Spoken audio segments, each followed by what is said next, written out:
अयोध्या विवाद एक ऐसा मुद्दा जिसने दशकों तक भारत की राजनीति, समाज, हर चीज पर असर डाला। लेकिन क्या कभी ये सोचा है कि पिछले बस 30 सालों में इस एक कहानी को बताने का तरीका कितना ज्यादा बदल गया है? आज हम इसी बदलाव की कहानी को समझने की कोशिश करेंगे। चलिए सीधे चलते हैं साल 1992 में। 6 दिसंबर को बाबरी मस्जिद गिराई गई और उसके बाद देश के जो बड़े बड़े मीडिया हाउस थे उन सब की आवाज लगभग एक जैसी थी। सबने इस घटना को नेशंस शेम यानी राष्ट्र की शर्म कहा। इंडिया टुडे की ये जो कवर स्टोरी है वो उस वक्त की पत्रकारिता के मूड को एकदम साफ दिखाती है। पत्रकारिता जो सवाल उठा रही थी और इस घटना को भारत के सेक्युलर ढांचे पर एक हमला मान रही थी। और अब फास्ट फॉरवर्ड कीजिए 2024 में। जब राम मंदिर का उद्घाटन हुआ तो मीडिया का माहौल पूरी तरह से बदल चुका था। वही मेनस्ट्रीम अखबार, वही टीवी चैनल और उनकी हेडलाइंस जश्न मना रही थीं। राम आएंगे, राम मंदिर भारत के लिए। सोचिए, जो घटना कभी एक शर्म थी अब वो एक भव्य उत्सव बन गई थी। तो यही सबसे बड़ा सवाल है, एक ही जगह की कहानी बस 30 सालों में इतनी जबरदस्त तरीके से बदल कैसे गई? इस बदलाव को अगर समझना है तो हमें इस विवाद की जड़ों तक जाना होगा। तो पहला पड़ाव, ये सदियों पुराना विवाद। कहानी में आए इस बदलाव को समझने के लिए हमें इतिहास में थोड़ा पीछे चलना पड़ेगा। तो असल में ये अयोध्या विवाद है क्या?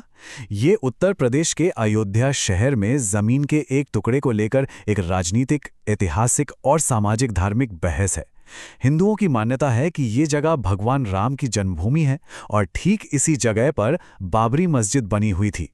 इस विवाद की जड़ें आप देखिए कितनी पुरानी हैं। 1528 में बाबरी मस्जिद बनी, फिर सदियों बाद 1857 में अंग्रेजों ने हिंदू और मुस्लिम श्रद्धालुओं के बीच एक बाड़ लगा दी। ये शायद आने वाले तनाव का पहला संकेत था। फिर आया साल 1949। ये एक बड़ा मोड़ था। मस्जिद के अंदर मूर्तियां मिली और सरकार ने गेट पर ताला लगाकर उस जगह को विवादित घोषित कर दिया।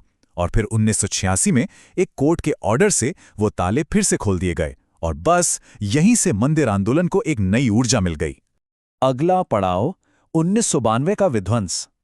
इन सभी घटनाओं ने 80 के दशक में राजनीतिक माहौल को गरमा दिया और इस सब का नतीजा निकला 6 दिसंबर 1992 को। तो हुआ ये कि 1992 से ठीक पहले राजनीतिक हलचल अपने चरम पर थी। 80 के दशक में विश्व हिंदू परिषद यानी वीएचपी ने मंदिर बनाने के लिए एक राष्ट्रव्यापी आंदोलन छेड़ दिया था। फिर 1990 में बीजेपी के बड़े नेता लालकृष्ण आडवाणी ने समर्थन जुटाने के लिए एक रथ यात्रा निकाली जो पूरे देश से गुजरी। और इन सब की वजह से 6 दिसंबर 1992 को वीएचपी और बीजेपी ने उसी जगह पर एक बहुत बड़ी रैली रखी। उस दिन रैली में करीब 1.5 लाख समर्थक इकट्ठा हुए थे। अब आप सोचिए, इतनी बड़ी भीड़ के सामने सुरक्षा बल कुछ खास नहीं कर पाए और हालात बहुत तेजी से काबू से बाहर हो गए। दोपहर होते होते भीड़ ने मस्जिद पर धावा बोल दिया और कुछ ही घंटों के अंदर पूरा का पूरा ढांचा जमीन पर ला दिया गया। इस घटना के बाद जो हुआ वो बहुत ही भयानक था। पूरे भारतीय उपमहाद्वीप में जगह जगह सांप्रदायिक दंगे भड़क उठे। एक अनुमान के मुताबिक इन दंगों में करीब 2000 लोग मारे गए। सरकार ने फिर इस पूरे मामले की जांच के लिए लिब्रेहान आयोग बनाया। तीसरा पड़ाव, अदालत का आखिरी फैसला।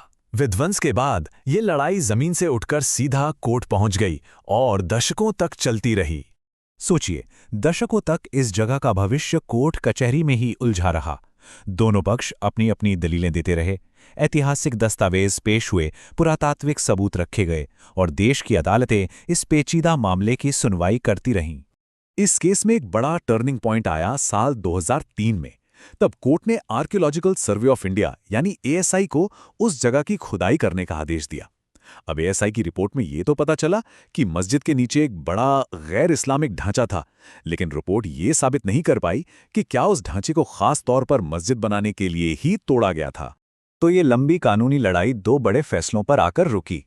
पहले 2010 में इलाहाबाद हाईकोर्ट ने जमीन को 3 हिस्सों में बांटने का फैसला सुनाया, लेकिन फिर 2019 में सुप्रीम कोर्ट ने इस फैसले को पलट दिया और अपना अंतिम निर्णय दिया। पूरी विवादित जमीन मंदिर बनाने के लिए एक ट्रस्ट को दे दी गई और मस्जिद बनाने के लिए 5 एकड़ की जमीन कहीं और दी गई। और अब चौथा पड़ाव, वो बदला हुआ नैरेटिव। सुप्रीम कोर्ट के इस फैसले के साथ ही कहानी का कानूनी चैप्टर तो खत्म हो गया। तो अब लौटते हैं अपने शुरुआती सवाल पर कि मीडिया की कहानी आखिर बदली कैसे। देखिए, 2019 के सुप्रीम कोर्ट के फैसले ने एक तरह से इस विवाद पर कानूनी मोहर लगा दी और इस कानूनी समाधान ने मीडिया को कहानी कहने का एक नया एंगल दे दिया। अब यह सिर्फ एक विवाद नहीं था, बल्कि एक ऐसा मुद्दा था जिसका फैसला हो चुका था और इसने कहानी को एक संघर्ष से निकालकर एक समाधान की तरफ मोड़ दिया। और ये बदलाव हेडलाइंस में सबसे साफ साफ दिखता है। जरा 1992 की भाषा देखिए। राष्ट्र की शर्म, धर्मनिरपेक्ष राज्यों पर हमला। ये भाषा चिंता और आलोचना से भरी हुई है। और फिर 2024 तक आते आते ये पूरी तरह बदल गई। राम आएंगे, 5 सदियों का इंतजार खत्म, भारत का भव्य उत्सव। मतलब आलोचना की जगह अब जश्न ने ले ली थी। 2024 में मीडिया का माहौल भी बिल्कुल अलग था।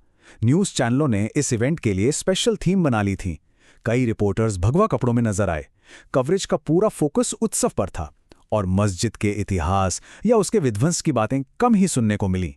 यहां तक कि इस इवेंट के लिए एडवर्टाइजिंग के रेट्स भी आसमान छू रहे थे, जो बताता है कि ये सिर्फ एक खबर नहीं, बल्कि एक बहुत बड़ा कल्चरल और कमर्शियल इवेंट बन गया था।